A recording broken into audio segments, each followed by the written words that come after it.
back here for the start of the second. 8-9-1 due up for the Royals as JT Gibson returns to the mound. Starts with the catcher Mark Hirsch. Batting ready, he takes a fastball for a strike. This will be Hirsch's first at-bat as a Royal after being traded from Purcellville. He played 10 games there, batting less than 124 at-bats. Gibson ahead early, 0-1 with nobody out. Here's the pitch.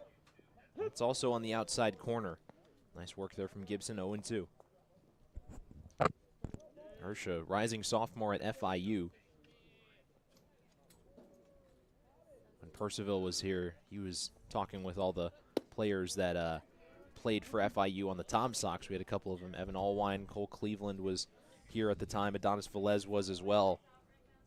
It's always fun to see where there's so many different schools represented across this league, but when there's a couple of guys who go to the same one, it's fun. 1-2 in the dirt. 2-2 count here on the catcher Hirsch. It's the beauty of this league. You'll have somebody from the SEC going up against someone from a D3 school. And the matchup does not always go how you think it will.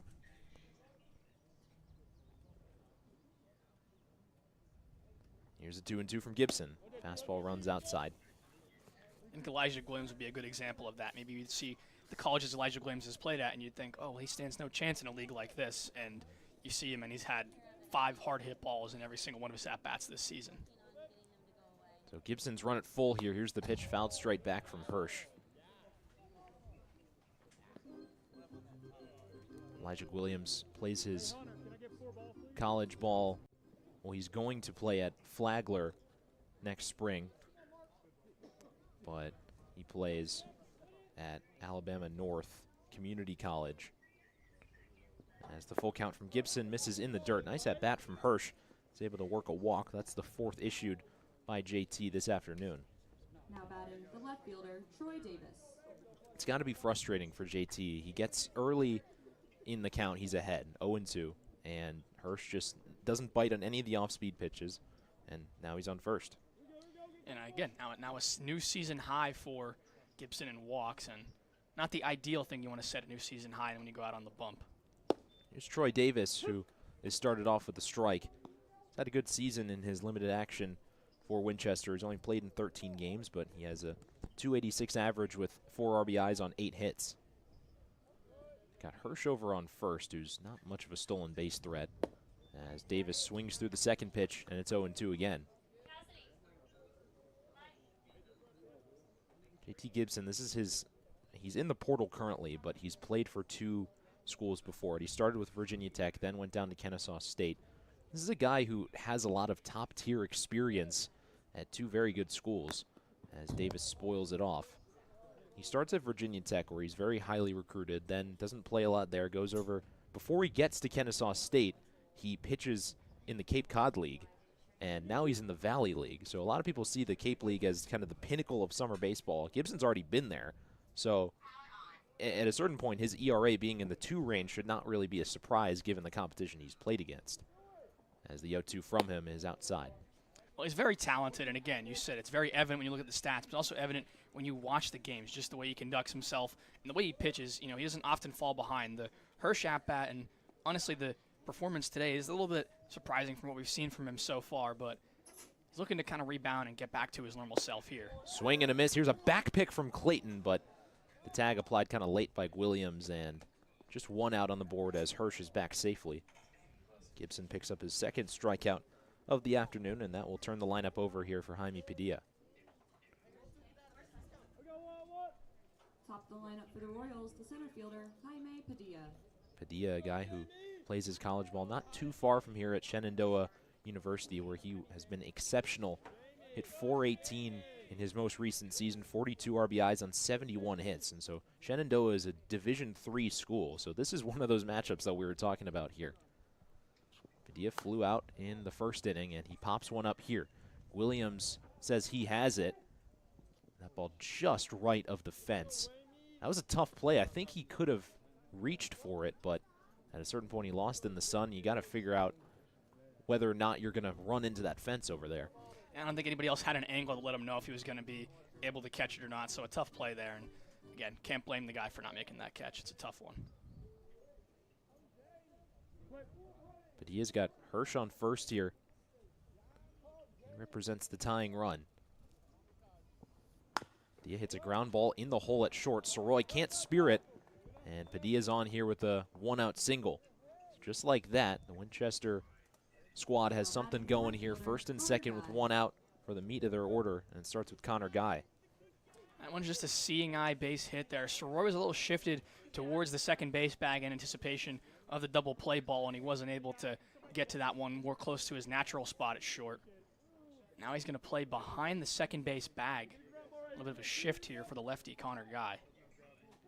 Guy who walked back in the first now has an opportunity. There's a decent amount of lefties in this Royals lineup, so for Gibson, matchup-wise, he should be comfortable. We'll see if the combination of Luderman and Soroy gets something hit in their area. Here's the first pitch from JT. It's a fastball at the bottom of the zone for strike one.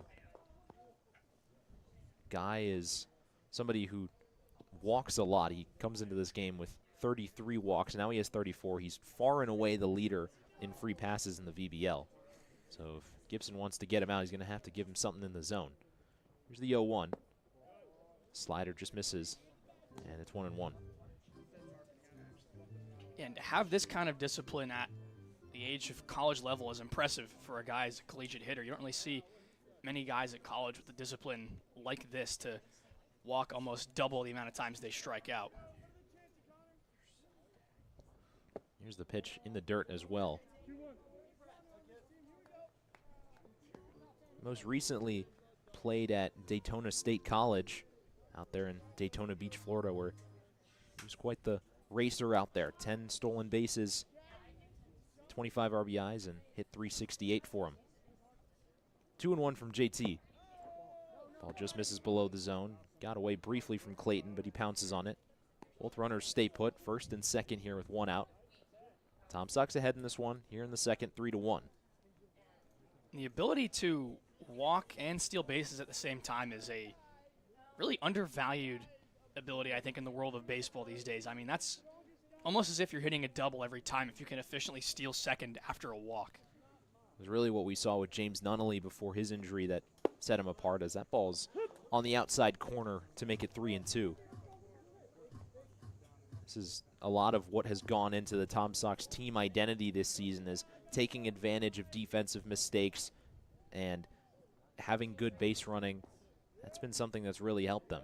Here's the full count to Guy, and he swings and drives that one out to left field. Walker Buchanan over. He reaches and makes the catch. Nice work there from the Who, as that puts 2 outs on the board.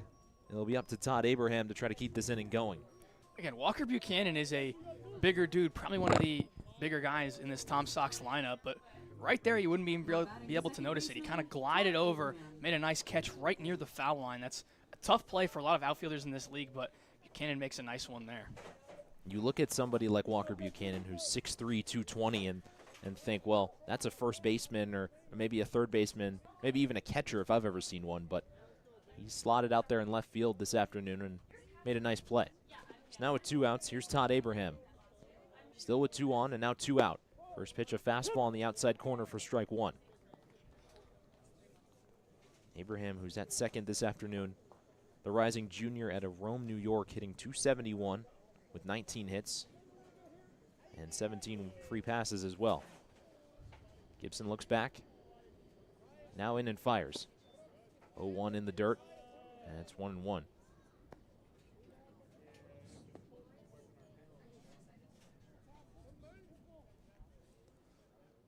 The Royals got the bases loaded in the first inning, and they got their run on a walk, but the Tom Sox were able to answer with 3 runs in the bottom half of the inning. Swing and a miss there by Abraham. So now it's 1-2.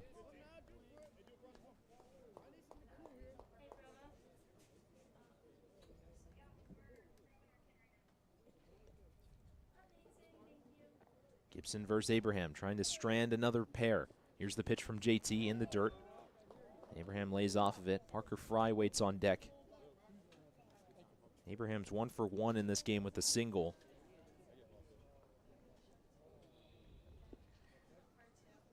JT Gibson asking home plate umpire Casey Hayden for another ball. He's very particular about that. I've seen that early in this game a couple times. If he's not happy with the grip of what he has in his hand, then he's going to change it out. Remember from his best performance in Strasburg earlier this season where he recorded a ton of strikeouts. Threw away a couple, I believe, one at-bat where he just didn't like the feel, so he threw him out and got one. And I believe he racked up 7 strikeouts that outing, which was, at the time, the most for any Tom Sox pitcher. So it's a 2-2 count with 2 outs. Gibson takes a long look back at second and deals. Swinging a tapper over to third. Nias is going to field it, but he has no play. The ball gets by him. As he never fielded it, he throws home, and Clayton wasn't even expecting the ball. Now moving over to second, and in safely is Abraham. So the Winchester Royals get a run on a crazy play there. But now it's 3-2, and just, you talked about those defensive errors that the Tom Sox are taking advantage of offensively, and now it kind of comes back to bite him. Yeah, and Patrick's been playing the outfield for the past 2 games, kind of forced into the outfield as the injury from James not only really needed the Sox to reevaluate their defensive alignment, and coming back to third, and that one right there, just a uncharacteristic type of play from Patrick Nias, who was really solid with the glove to start off the year. And the defense for the Tom Sox was an issue, especially early on in the year. Through the first handful of games, they really had committed a lot of errors, but the number of defensive mistakes had waned in the last couple of weeks. Now the home plate umpire is going to meet with the other ones here to discuss what happened. I'm not quite sure what this conversation would be about. Just thought process-wise, it's tough to discuss what they could be even talking about here. I don't know what the question is. The runner scored off the error, and the discussion yields at least no obvious results from our vantage point. So they're going to rule it an error on Nias, as that was going to be a tough play even if he fielded that ball cleanly. But either way, it puts runners on second and third with 2 outs here for Parker Fry. Just like that, that tying run is just 90 feet away. What has been a wonky start here. First pitch just outside from Gibson. I think the error stems from the fact that Nias didn't even knock the ball down. It got past him, rolled off the third base bag, and kind of died right there. If he had gloved it, I think it would have been possibly ruled a single. 1-0. Gibson out of the stretch. Fry taps it foul right near the Willie T. Barnett baseball field sign. Nias couldn't field that ball cleanly. I thought first he had the ball in his glove, and then he just decided to eat it, which I think would have been the smarter play. But then the ball bounced behind him, and it was good base running all the way from Hirsch to score. So now it's 1-1. Here's the pitch from JT. Here's a fly ball out to left field. Buchanan coming in on the run. He has to let it drop. 2 runs are going to score here as the Royals take the lead. Throw down to second, not in time. And they'll call it a single here as Parker Fry is on base in both of his at-bats. And Winchester, now it's their turn to rally for 3.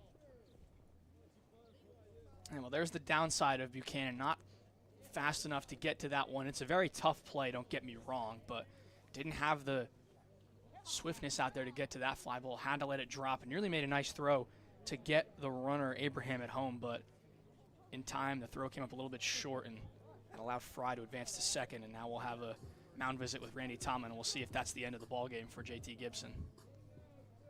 And it looks like it will be the end of the road here for Gibson. This was going to go down as kind of an unfortunate start. Of course, he's still responsible for the runners on base, but he issued 4 walks in his limited action, but the 2 hits he gave up, a ground ball single up the middle and then a bloop single out into left field that probably, I would say, about half of other left fielders would have caught.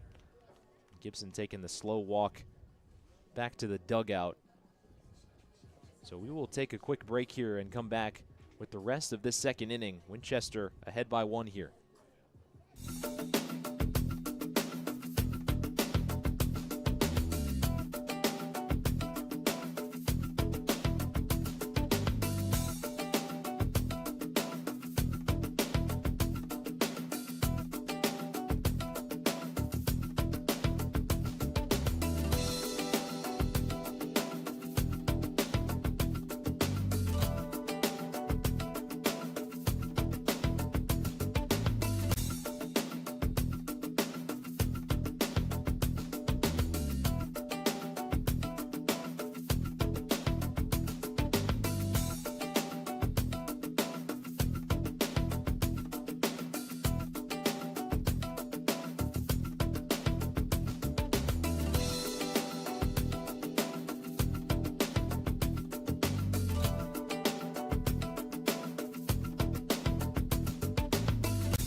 Saxon Roberts into the game here to try to get the Tom Sox out of what's been kind of a nightmare of an inning here. They entered the second up by 2. Now they trail by 1 as Joey Agar will step in.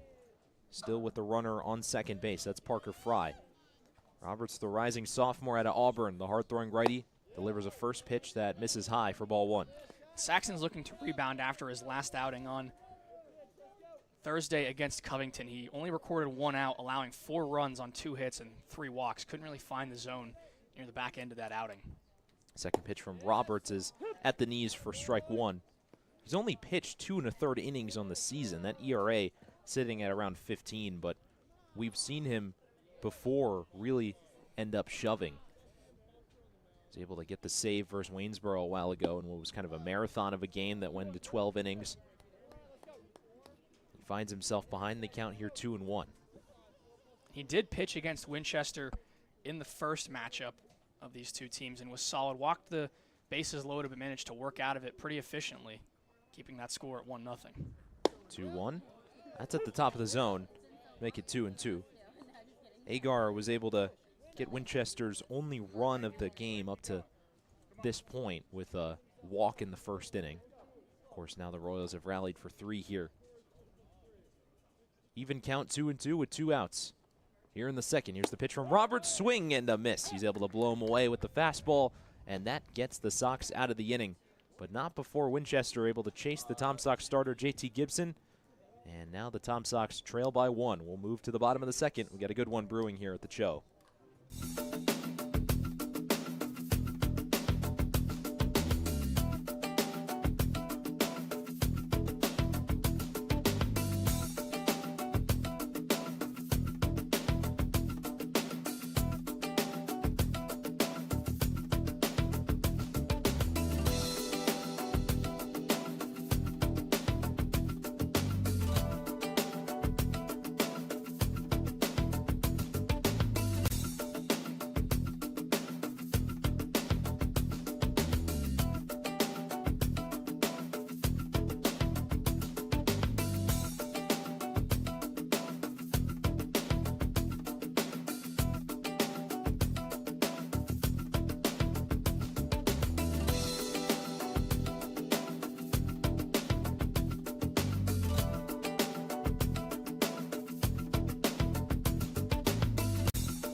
Welcome back, folks, as we are getting the bottom of the second started. I want to apologize for the continued technical difficulties. We've had some Wi-Fi issues and whatnot, and so just to recap, it's a 4-3 ball game. Winchester is ahead here in the bottom of the second. The Tom Sox got all 3 of their runs via 1 hit from Elijah Williams, a double down the right field line.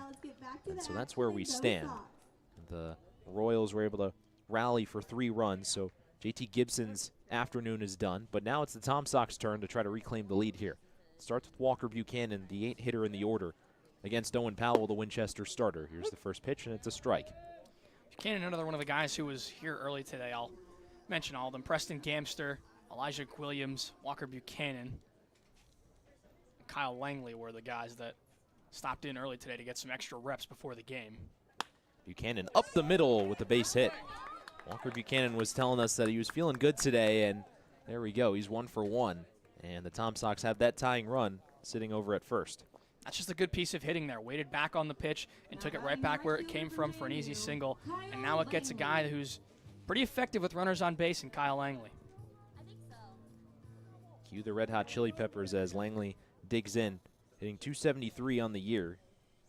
He's played in all but a handful of games. This is his 23rd of the season. He's got 12 RBIs for the Sox.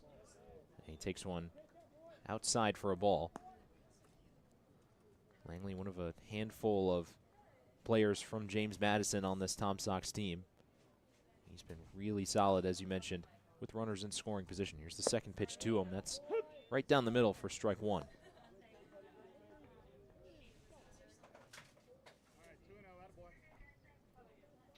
Buchanan on first. He's not much of a stolen base threat. Powell will probably focus here on Kyle. 1-1, here's the pitch. And Langley hits a line drive the other way. Diving stop by the shortstop. He gets up and throws, but no chance to get Langley over at first. It's back-to-back singles, just like in the first inning here for the Sox. And that turns the lineup over for Perry Hargett. I think Labruciano's best play there at short was to try and get Walker Buchanan, as you mentioned, not the fleetest of foot on the base paths, but tried to make the tough throw over to first. And again, Joshua Holliday would say you're not throwing Kyle Langley out at first on a diving play. Josh Holliday, our analytics guy, always crunching the numbers, and one number he brings up is 6'4". That is Kyle Langley's 60-yard dash time. So now Perry Hargett with Buchanan on second and Langley on first. Hargett lays down a bunt. Powell has no choice but to throw Hargett out at first. So that moves the runners over here. The Sox have second and third here with one out, and Jackson Soroy coming up to the plate. Perfect type of sack bunt there from Hargett. And Hargett's been one of the better guys at laying down those sacrifice bunts, and now it gets Soroy, one of the hottest hitters in the lineup as of the last 2 days, a chance with 2 runners in scoring position. Soroy hitting .244 at home this season, 7 RBIs. He's got a chance to bring in at least one here. First pitch, fastball misses outside. In his last 5 games, he's only hitting .214, but 3 hits yesterday. He came into this weekend slumping, but he's slowly starting to break out of it. 4 hits in the last game and change. Second pitch to Jackson, misses upstairs. Preston Gamster waiting on deck here.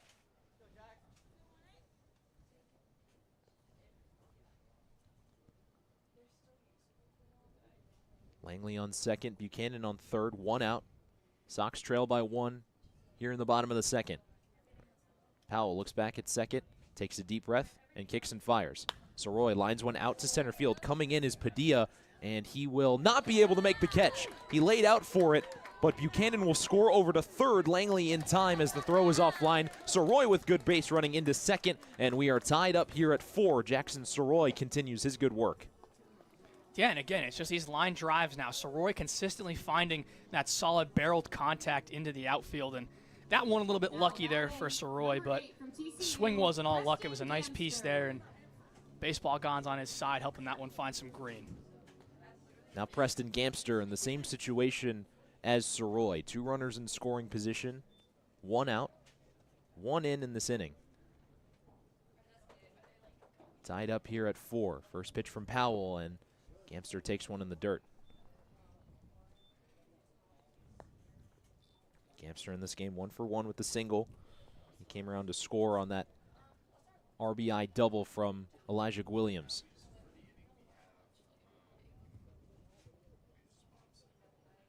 Gamster, as we've recently dubbed him, the Moon Man, playing here in the sunlight today. Here's the 1-0. Gamster gets on top of it out into shallow left field. Making the catch is Davis. Langley is going to tag. It's a good throw, but Langley is in time. Gamster upset with himself, but he gets the sac fly anyway, and the Tom Sox grab the lead 5-4. Yeah, and he shouldn't be upset with himself. He did a job there. Gives the Tom Sox the lead. You don't have to hit a home run or a double every time you get 2 at bat, though I know that's what Preston Gamster wants of himself. It's a solid at bat, and you bring home a run to put your team ahead, and that's nothing to hang your head on. So here's Elijah Williams, 1 for 1 with that 3 RBI double. The thing about Williams is he really swings away. There's not a lot of pitches he's going to take, but the pitches that he has swung at have produced results for the Sox. He takes the first one, which misses below the zone. Tom Sox 13-13 on the year, as we mentioned earlier, just trying to break 500. They got back to 500 yesterday with the win over Harrisonburg, and now we're looking to get on the opposite side. Williams swings and misses here, and it's 1-1.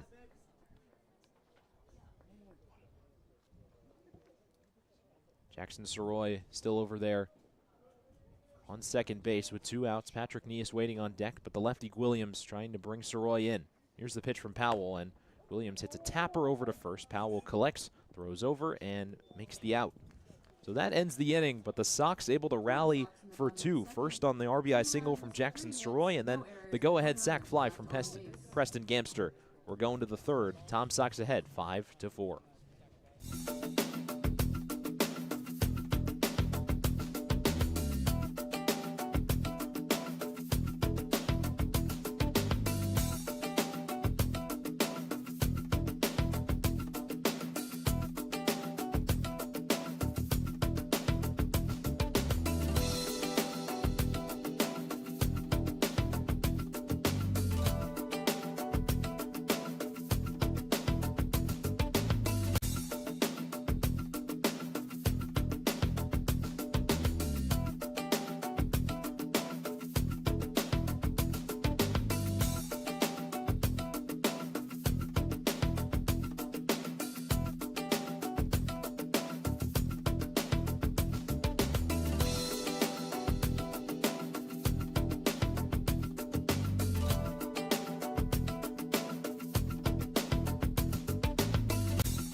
Back here for the start of the third. Saxon Roberts still on the bump here for the Tom Sox, but now pitching with the lead here. 5-4, Charlottesville ahead of Winchester. Roberts goes back out of the wind. Here's the first pitch. Here's a ground ball, almost snared by Saxon, but this time Luderman is there for it. And 1 pitch, 1 out as Labruciano is retired. Now batting third baseman, Brings Jake Daly up to the plate here with 1 away. Daly in this game 0 for 1 with the strikeout. Saxon finds his velocity and finds his control. I shouldn't say finds velocity. He has his velocity. If he finds his control, he's probably one of the harder pitchers on this Sox roster to make good contact with the barrel of a baseball. Yeah, when he last pitched, or a couple times ago, he was at Waynesboro, he was hitting up to 95. And so now the question for him here in this game, as that ball is popped foul, is to just see how long will he be able to stay in this game for. Because we've only really seen him in limited dosage here. But with JT Gibson leaving prematurely, will Saxon Roberts be able to be kind of a middleman here for the Sox? Here's the pitch from him. Little cutter misses outside, and it's 2-1.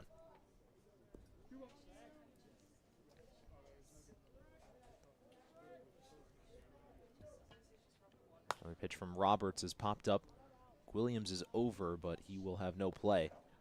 Ball clatters off of the batting cage over there. 2-2 count here with 1 out.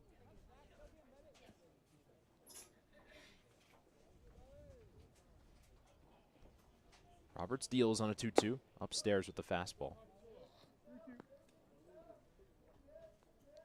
Roberts plays his college ball at Auburn. He's from Franklin, Tennessee, where he was a top 5 pitcher in the class of 2024 in that state. As he deals a ball outside here. His first walk issued, and Daly on base for the first time this afternoon.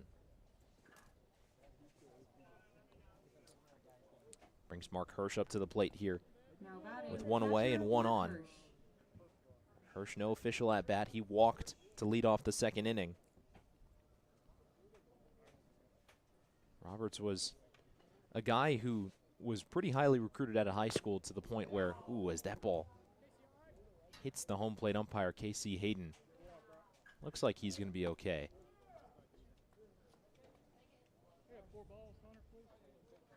Now the first base umpire, Matthew Martin, will go check on him here, as will the first base coach for Winchester.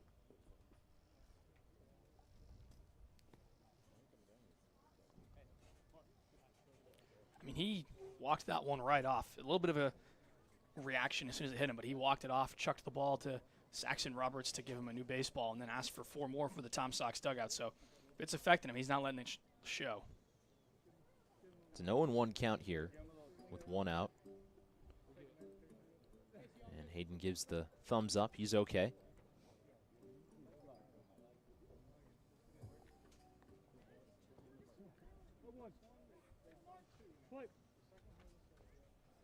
To finish the thought on Roberts, he was the number 4 right-handed pitcher in the class of 2024. He was the number 9 player in the state of Tennessee as a whole, and he was in the top 500 in overall prospects in the entire country. He was a guy who played in the MLB Combine last year, but instead opted to attend Auburn, obviously a powerhouse in the SEC. He's ahead in the count here, 0-2 against Hirsch, and he catches him looking with the slider. Beautiful sequence from Saxon. He picks up his second strikeout of the afternoon. Well, that's what he can do. You're so dead set on fighting off that velocity that when he drops in a pitch you're not expecting, you're not ready for it. And beautiful slider right there, curls into the zone for strike 3, and Roberts has his off-speed stuff working. Now just needs to command that fastball. First pitch here to Davis, just above the zone for ball 1. Davis 0 for 1 with a strikeout on the afternoon. Still have Daly over there at first. Now 2 outs. Roberts out of the stretch. Fastball up and in for ball 2.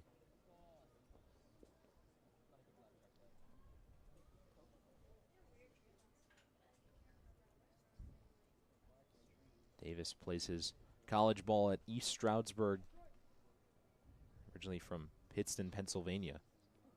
You know where that is, Luke? Yeah, it's actually up my neck of the woods. It's 570. 2-0 from Roberts is grounded over to Elijah Williams, who will take 2 steps, and the third one is on the bag. That ends the inning, and we'll go to the bottom of the third here. Tom Sox ahead in this one, 5-4.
Tom Sox got 3 runs in the first, 2 in the second. What do they have in store in the third? It'll start with Patrick Nias here, as Owen Powell still on the mound here for Winchester.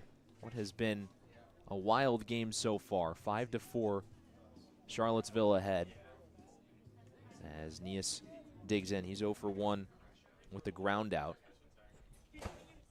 Hudson Luderman due up after him, and then Brock Clayton due up third. Righty-righty matchup. Powell goes back to work against Nias. Here's the first pitch. Fastball nicks the outside corner for strike 1.